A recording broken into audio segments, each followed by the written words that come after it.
अभी बिदोरी साहब ने कहा कि जनता को ये पसंद नहीं है कि हम कहते हैं काम नहीं करने दे रहे, काम नहीं कर रहे। हम जनता जानती है ये गंदे लोग काम नहीं करने दे रहे, लेकिन केजरीवाल उनका बेटा फिर भी सारे काम करा लेता है।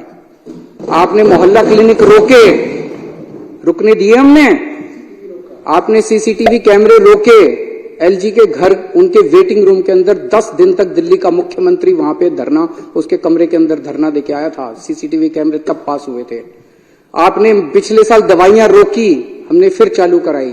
आपने फरिश्ते स्कीम रोकी, हम दिल्ली सुप्रीम कोर्ट गए और सुप्रीम कोर्ट से फरिश्ते स्कीम पास करा के लाए। आपने जल बोर्ड का पैसा रोका, 6 महीने आपने जल बोर्ड का पैसा रोका, हाई कोर्ट से ऑर्डर करा के ले आए, जल बोर्ड का पैसा मिलेगा। आप काम रोकते रहो, हम काम कराते रहेंगे। जहां डीटीसी पेंशन आपने रोकी, हमने डीटीसी पेंशन भी दिलवा दी सबको। किसी को मारने वाले से उसकी जान बचाने वाला ज्यादा बड़ा होता है। तो मैं आज इस हाउस के माध्यम से 2 चीजें, एक तो एलजी साहब से निवेदन करना चाहता हूं हाथ जोड़ के पूरी विनती के साथ, और दूसरा मैं बीजेपी को जिम्मेदारी देना चाहता हूं, अगर सारा हाउस इसके लिए मंजूर है, कि बीजेपी इसकी जिम्मेदारी ले कि वो एलजी साहब से कह के इस स्कीम को पास करा के लाए। क्योंकि आप भी कह रहे हो कि ये स्कीम अच्छी है, पूरे हाउस का इस पे सहमति है कि ये स्कीम अच्छी है, होनी चाहिए, 10.5 लाख परिवारों को इसका फायदा मिलेगा, तो आप इसकी जिम्मेदारी लेके इसको करा के लाइए। ये सारी चीजें लेके मैं एलजी साहब के पास गया। मैंने एलजी साहब को बताया, मैंने कहा एलजी साहब ये धमकी दी जा रही है अफसरों को, उनको कहा जा रहा है कि अगर तुमने खबरदार अगर ये स्कीम पास कर दी तो तुमको बख्शेंगे नहीं। तो एलजी साहब ने कहा कि उनको इसके बारे में जानकारी नहीं है और उनका इससे कोई लेना देना नहीं है, उनको इसके बारे में पता नहीं है।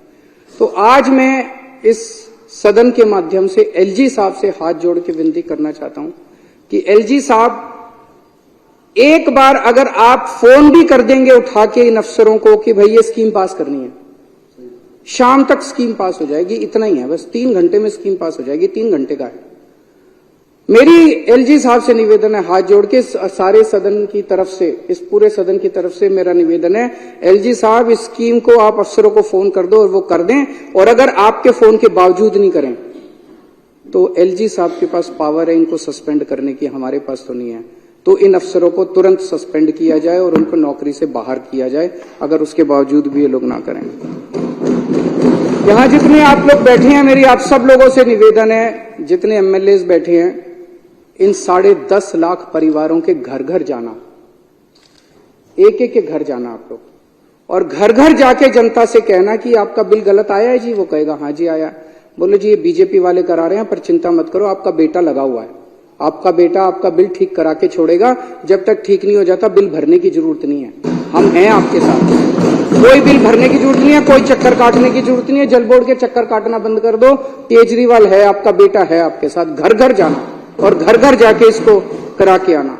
और अगर इन्होंने नहीं किया, विदुड़ी साहब, हमारे पास कोई चारा नहीं रहेगा, दिल्ली में बहुत बड़ा आंदोलन होगा इसके ऊपर।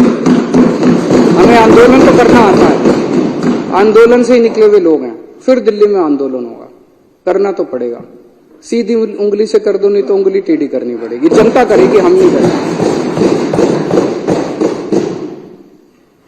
मुझे बेहद खुशी है, अभी इन्होंने बिदोड़ी साहब ने कहा कि हम स्कीम का विरोध नहीं कर रहे। अगर आप स्कीम का विरोध नहीं करते बिदोड़ी जी, राजनीति एक तरफ है, आपसे मेरा निवेदन है, आप ही के एलजी हैं, आप ही की पार्टी के हैं, आप एक बार सारे जाके, आप सारा क्रेडिट आपका, मैं लाल किले के ऊपर खड़ा होकर चिल्लाऊंगा जोर जोर से कि बीजेपी वालों ने कराया, वोट बीजेपी वालों को दे देना। मैं बोलूंगा कि बीजेपी वालों ने कराया, वोट के लिए कर रहे हो, और तो कोई कारण नहीं है, वोट आप ले लो सारे, हमें नहीं चाहिए वोट, हमें तो सेवा करने का मौका मिला है, यही भगवान ने कोई पुराने जन्म में पुण्य किए होंगे हम लोगों ने, जो हमें ये मौका दे दिया भगवान ने।